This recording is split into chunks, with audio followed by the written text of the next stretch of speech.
Exam है India का UPSC, उसकी 2.5 लाख की फीस को हम 7,500 में कर दिए। और सेम बहुत बढ़िया, वेरी गुड। और इंडिया के सबसे बेस्ट टीचर के साथ जो भी हैं वो अपने सब्जेक्ट में उससे बेस्ट इंडिया में कोई नहीं। और इतना के बावजूद ऐसे हम लोग को लगता होगा 7,500 बहुत कम है। एक लड़की ने कहा कि सर शाम वाले बैच को ना मॉर्निंग में कर दीजिए। हम कहे बाबू तो इतना सबके इंडिविजुअल से तो बैच ट्रांसफर नहीं, क्या प्रॉब्लम है? उसने कहा ना शाम में हमको दूसरे के यहाँ बर्तन मांजने जाना होता है। तो हम लोग को लगता है कि जितना ये तकलीफ इससे कई गुना ज्यादा है। और कई बार तो ऐसा लगता है कि वो भी ना ले। एक लड़का बेचारा नदी से बालू निकालता था और वो बालू को भरता था, फिर नाव बालू को किनारे लेके बेचती थी और वो बालू भरता था, उससे मेरी फीस ले आया। हमारा हाथ कांप गया, हम कैसे फीस ले लेंगे यहाँ पर। बहुत बढ़िया। उसी दिन हमने ये प्रण लिया था कि भारत का कोई भी बच्चा उसके सफलता में पैसा उसकी बाधा नहीं बनेगी, चाहे उसको जितना भी पढ़ना रहे यहाँ पर। क्या बात। और अर्चना जी, मैं इनके बारे में एक बात, खान सर आपके बारे में मैं एक बात कहना चाहता हूँ। इनका जो स्टार्टअप है ये बूटस्ट्रैप्ड है। अच्छा, मैं साधारण भाषा में बता देता हूँ, ये सेल्फ फंडेड है। इन्होंने अभी तक किसी और से पैसा नहीं लिया है। ये इन्वेस्टर के पैसे से नहीं, इन्होंने खुद इसको बिल्ड किया है। और बल्कि इतना स्ट्रॉन्ग स्टार्टअप है ये कि मैं कहूंगा कि अगर इन्वेस्टर्स को इन्वेस्ट करना हो तो मैं एंडोर्स करता हूँ ऐसे स्टार्टअप्स को। यही सब चीजों को देखते हुए कई लोगों ने धमकी भी दिया था वहां पर। अच्छा। और उसके बाद बम चला दिए और 7-8 बम चला दिए और कुछ ब्लास्ट हुआ। एक बेचारा नया लड़का आया था एडमिशन लेने के लिए, उसकी स्कूटी उड़ा दिया। वो आया था, कहा कि सर हम तो पढ़ने आए थे, हमारा स्कूटी उड़ गया। हमारी ऑफिस उड़ा दिए सब। एक तो पास में आके गिरा और नहीं फटा वो।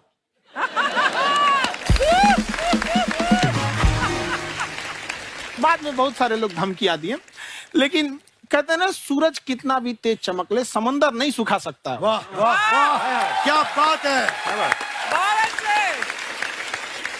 मैम एक्चुअली ये फीस कम करने का एक और रीजन है। 2.5 लाख 3 लाख की जो फीस में सब लोग पढ़ाई अफोर्ड नहीं कर पाते। इसलिए वो कुछ ही लोग अफोर्ड कर पाते हैं, तो उनका मेंटल लेवल तो बहुत ऊपर चला जाता है। लेकिन एक पूरे देश का मेंटल लेवल थोड़ा सा स्टेबल नहीं हो पाता। तो जब फीस कम रहेगी तो हर वो लड़का तैयारी करने के लिए आगे आएगा जिसका सपना है देश के लिए कुछ करने का। सीटें लिमिटेड हैं, उन्हें को मिलेगी, लेकिन जिन्हें नहीं मिलेगी उसे मिलेगा देश का एक जिम्मेदार नागरिक। तो इस देश को बदलना। क्या बात। हम लोग विश्व गुरु कहे जाते थे, क्यों? क्योंकि दुनिया से लोग हमारे यहाँ पढ़ने आए थे। चाइना से ह्वेनसांग आया, फायान आया, आज कोई नहीं आता है। हम लोग का उद्देश्य एक समय आएगा जो फिर आएंगे यहाँ पढ़ने के लिए। क्या बात है। पर आप देखो अर्चना जी, सबसे ज्यादा आईपीएस आईएएस बिहार से निकलते हैं। आप देखो पढ़ाई लिखाई में पॉलिटिशियन बहुत बड़े बड़े निकले हैं। तो ऐसा नहीं है, हर जगह ऑप्शन भी नहीं है वहाँ पे, इंडस्ट्री नहीं है, खेती करेगा तो कोई खास वो नहीं रहे। ऑप्शन भी नहीं है, सही बात है। बिहार की मिट्टी में एक चीज है, जिद तो बहुत जबरदस्त है। कुछ भी नहीं रहेगा तो सब कुछ पाने का उसको जिद रहेगा, करके भी दिखा देगा। वहाँ पे कर देंगे हम यहाँ पे। विवेक सर, आपके बारे में हमने सुना एक बार आप संन्यास लेने चले गए थे। कौन वापस लेके आया आपको? फिर कहाँ तक पहुंच गए थे आप? नहीं, मैं एमबीए की पढ़ाई के बाद मैं ये सोचा था कि अपना जीवन भगवान की सेवा में समर्पित कर दूं। अच्छा जी। बहुत साल मैं वृंदावन में रहा था और गुरुकुल में रहा था। अच्छा। और वहाँ सेवा करना, बहुत अच्छी शिक्षा मिली। मैं बोलता हूँ मेरी असली एमबीए वही थी, मोस्ट ब्यूटीफुल एसोसिएशन। वाह। और मैं वहाँ भगवत गीता पढ़ी, जहाँ मुझे गीता से लगाव हुआ। तो मेरे गुरुजी का आदेश था कि आप भगवत गीता को बिजनेस मैनेजमेंट के साथ जोड़ के देश दुनिया में बताओ। मेरे को लगा बड़ा मुश्किल काम है। मैंने बाद में देखा कि डॉक्टर स्टीफन कोवी, जिनकी किताब है 7 habits of highly effective people, आप सबने पढ़ी होगी। उन्होंने बोला मैंने 7 हैबिट भगवत गीता से लिए। और हमारे देश के लोग ऐसे हैं जो मेरी किताब पढ़ते हैं, जो कि 3.5 मिलियन कॉपीज बिक चुकी हैं, और भारत में भगवत गीता नहीं पढ़ते। तो मुझे लगा कि मैं गीता विद मैनेजमेंट के ऊपर आकर के बातचीत करूं। मुझे लगा बहुत कठिन होगा, पर मेरे गुरुजी का आदेश था कि कठिनाई आपको तभी तक दिखेगी जब कठिनाई को देखोगे। तो एक छोटा उन्होंने मुझे बताया, पूछा कि इस कमरे में लाल रंग कितनी जगह है, देखो आप भी एक बार जरा देख के बताओ। 7-8 जगह लाल रंग दिख रहा है यहाँ पे आपको? 1 ये 2, वो लाल रंग टी शर्ट पे 3 4 5, ये लाल हो गया 6, उधर लाल हो गया 7, एप्पल लाल, बिल्कुल ठीक 7। पर जब आप लाल रंग ढूंढ रहे थे तो क्या आपको हरा रंग दिख रहा था? Yes no? नहीं। जब आप लाल रंग ढूंढ रहे थे तो क्या आपको काला रंग दिख रहा था? Yes no? नहीं। नो। जिंदगी भी ऐसी है, जो ढूंढोगे वही मिलेगा, बाकी कुछ नहीं मिलेगा। तो उन्होंने कहा कि आप इसी सोल्यूशन पे फोकस करो और गीता के मैसेज को पहुंचाओ। तो मैं बिजनेस मैनेजमेंट के प्रोग्राम्स कॉर्पोरेट्स में करने शुरू किए, क्योंकि गीता पहला मोटिवेशनल सेमिनार जो पृथ्वी के इतिहास में कपिल जी हुआ, वो कृष्ण ने दिया था। पहले मोटिवेशनल स्पीकर इस पृथ्वी के इतिहास के कृष्ण थे, जिन्होंने अर्जुन को रणभूमि में मोटिवेट किया था। बड़ी पेशेंस कृष्ण ने अपने लीडरशिप क्वालिटी से दिखाई, वो मुझसे मुझे बड़ा इंस्पायर किया, वो चर्चा ने इंस्पायर किया, वो डिस्कशन ने इंस्पायर किया। तो उस डिस्कशन को मैं आज भी लेके चलता हूं अपने साथ। कहां सर, हमने सुना है आप 5 स्टार में रुके थे कल और नीचे जाके वड़ा पाव खाने गए आप रेहड़ी पे। एक्चुअली क्या है ना कि वहां जो चीजें सीखने को मिलती है ना, खाली पेट और खाली जेब इंसान को जो सिखाते हैं वो किसी यूनिवर्सिटी कॉलेज में नहीं सिखाया जाता। और गरीबी बड़ा बेशरम चीज होती है। तो कहते हैं कि मौत भी तू जल्दी आया कर गरीब के घर में, कफन का पैसा भी खर्च होता है दवाइयां खरीदते खरीदते। हाय हाय हाय, क्या बात है। और खान सर की खासियत ये है कि जिसको तो पढ़ना है, जिसको एजुकेशन चाहिए, वो तो इनका वीडियो देखते हैं।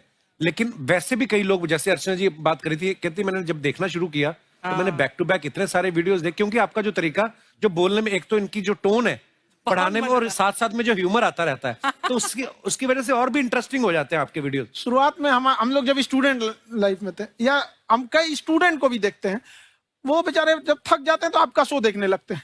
तो शुरू में हमको लगता था जब कि अरे यार हमारी पढ़ाई उसके लिए है, लेकिन पढ़ाई में थक जाता है, शो देख के नहीं थक जाता। हाँ। तो हमने सोचा दोनों को मिक्स कर देते हैं। तो हमने उसको, और आज आपको पता नहीं हमने भी यही किया है। मिक्स करने। हमारे एजुकेशन सिस्टम में 2 कमी है। हाँ। एक एजुकेशन की, दूसरा सिस्टम की। आप पटना से हैं ना? हाँ। हमें भी पटना पसंद है। हाँ। बस कोई पटाने वाला चाहिए। नहीं, मजाक नहीं कर रहे हैं। आपका जो चैनल है, हम दिन में 10 बार आपके चैनल को सब्सक्राइब करते हैं। दिन में अरे हाँ, और बेल आइकन तो हम इतना जोर से दबाते हैं कि बाकी यूट्यूब वाले बाहर निकल के देखते हैं कि ये कौन है जिसने इनका चैनल इतना जोर से दबा दिया बेल आइकन। बुढ़िया, तो शर्म नहीं आती है? आते ही फ्लर्ट शुरू कर दिया ना तूने। तो जाते हुए करते हैं क्या? विवेक जी नमस्ते। आपसे एक काम था छोटा सा, कर देंगे आप? ये क्यों करेंगे? नहीं, गुरुजी हमेशा अपने वीडियो में कहते हैं कि विवेक से काम लो, विवेक से काम लो। विवेक मतलब दिमाग से काम लो आप। हाँ, तो विवेक जी अपने दिमाग से ही काम लेंगे। बहुत दिमाग है उनके पास। ये देखिए, जो आदमी, आपको मैं बताइए, जो आदमी बिना फिल्म किए कपिल शर्मा शो में आ गया, कितना दिमाग होगा उसके पास। लेकिन एक बात है जिसकी वजह से हम आप तीनों से नाराज हैं। क्यों? क्या बात? हर चीज में मोटिवेट मोटिवेट मोटिवेट क्या होता है? सच कह रहा है, जब भी ये शब्द सुनते हैं हमें लगता है कोई हमें चिढ़ा रहा है। मोटिवेट बदल दीजिए ना, खाली मोटिवेट बोलना ही क्यों जरूरी है? कुछ और कीजिए। रोटी वेट, छोटी वेट, पतली वेट, कुछ भी बोलिए, मोटिवेट हटाइए। तो गुड़िया, तू भी एक्सरसाइज किया कर ना, देख डॉक्टर साहब ने कितना वजन कम किया है, तू भी कर ले। ठीक है, फिर मोटिवेट से ही चला लेंगे। लेकिन मोटिवेशन कोई बुरा बात नहीं है। हमारे दादाजी भी वैसे बहुत मोटिवेट करते थे। हाँ, एक बार तो तालाब में डूब रहे थे हमारे दादाजी। हाँ। हमारे पास रस्सी भी था, ट्यूब भी था, फिर भी हम अपने दादाजी को बचा नहीं पाए। क्यों? क्योंकि हमने उनकी ओर तिनका फेंका ना, वही कहते थे डूबते को तिनका का सहारा काफी। नहीं लगा सहारा, दादाजी बुड़बुड़ बुड़बुड़ बुड़बुड़। गुड़िया, तू क्या करने आई इधर? अरे हाँ, हम क्या करने आए हैं, एक पूछना था सर, खान सर।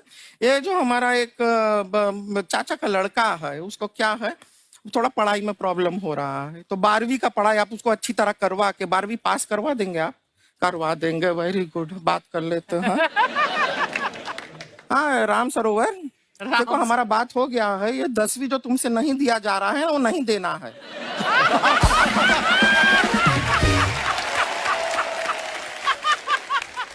टेंशन नहीं है, 10वीं का खान सर से बात हुआ, ये सीधा 12वीं पढ़ा के पास कर देंगे। अरे ऐसे नहीं होता, पहले 10वीं पास करनी पड़ेगी, फिर 12वीं होगी ना। ऐसा कोई जरूरी नहीं है ये सीक्वेंस। हमारे मौसा जी थे, उनसे ना 10वीं हुई ना 12वीं हुई, अभी 3 दिन पहले सीधा उनकी 13वीं हुई। एक्चुअली क्या है, पढ़ाई लिखाई का हमको बहुत ज्यादा नॉलेज है नहीं, गांव में पढ़े हैं ना सर। स्कूल कहाँ होते थे अर्चना जी, गांव में स्कूल नहीं था, पेड़ के नीचे पढ़ते थे हम। यहाँ तक कि हमारे पास ब्लैक बोर्ड भी नहीं था, हमारे मोहल्ले की जो भैंसिया थी उसको खड़ा करके टीचर उसके ऊपर लिख के पढ़ाती थी। मजाक नहीं कर रहे हैं। और आप तो समझ रहे हैं, अभी ब्लैक बोर्ड की एक अटैच डस्टर था ब्लैक बोर्ड का, समझ रहे हैं ऐसा, वो पीछे से आता था, लिखा हुआ मिटाता था और चला जाता था। ये तो कुछ भी नहीं है। एक बार क्या हुआ, हमारा स्कूल शुरू हुआ, शुरू होते ही 2 महीने के लिए छुट्टियां हो गई। क्यों? ब्लैक बोर्ड ने बछड़ा दिया था ना। तो वैसे आप लोग ना इतने ज्ञानी हैं, सब कुछ जानते हैं। आपसे एक टेक्निकल सवाल पूछे। एक बार ना 4 दोस्त थे, 4 दोस्त, साम दाम दंड भेद। वो डिसाइड करते हैं कि चलो एक गेम खेलते हैं, तो टीम्स बनाते हैं। तो साम दाम ने एक टीम बनाया। इस पे भेद को बहुत गुस्सा आया, पता है क्यों? क्यों? क्योंकि भेद को दंड मिलाना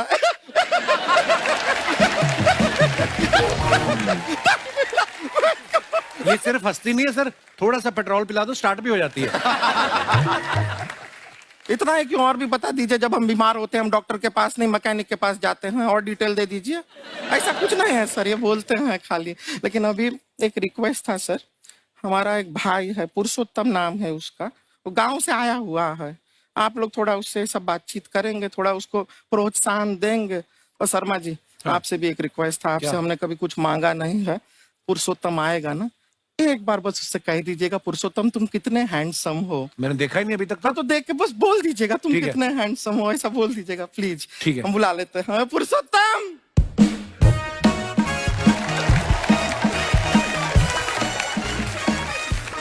ये पुरुषोत्तम है। वाह, तेरा भाई बड़ा हैंडसम है। है तो हमारे खानदान में सब हैंडसम है, ज्यादा चापलूसी करने का जरूरत नहीं है।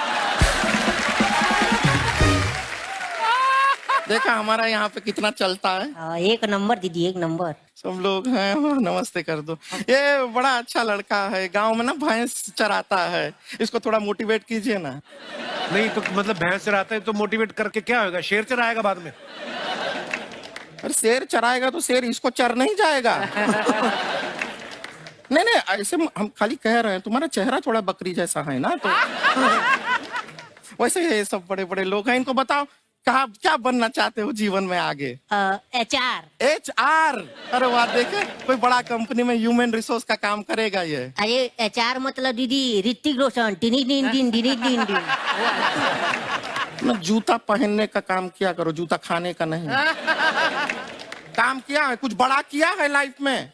किया है ना दीदी, एक बकरी के बच्चे को बड़ा किया है। तो क्या जिराफ बना दिया बकरी के बच्चे को? अरे कुछ अलग किया है। हाँ दीदी, अलग किया है। वही बकरी का बच्चा भैंस का दूध पीने जा रहा है, तो हमने उसको अलग किया है। इससे नहीं होगा, मैं रहने दो, इधर आओ। ये देखो इतना बड़ा बड़ा लोग बैठा है, इनके सामने ऐसा बातें करोगे? इनसे मिलो, इनसे मिलो। विवेक जी तो कितना मार्केट के बारे में भी जानते हैं, मार्केट का कोई सवाल पूछो इनसे। सर परसों जो है मार्केट में हमारी साइकिल गायब हो गई, आपने देखा है क्या? हमारी साइकिल गायब हुई ना, हाँ। इसलिए दिमाग से पैदल हो तुम। पैदल समझते हो?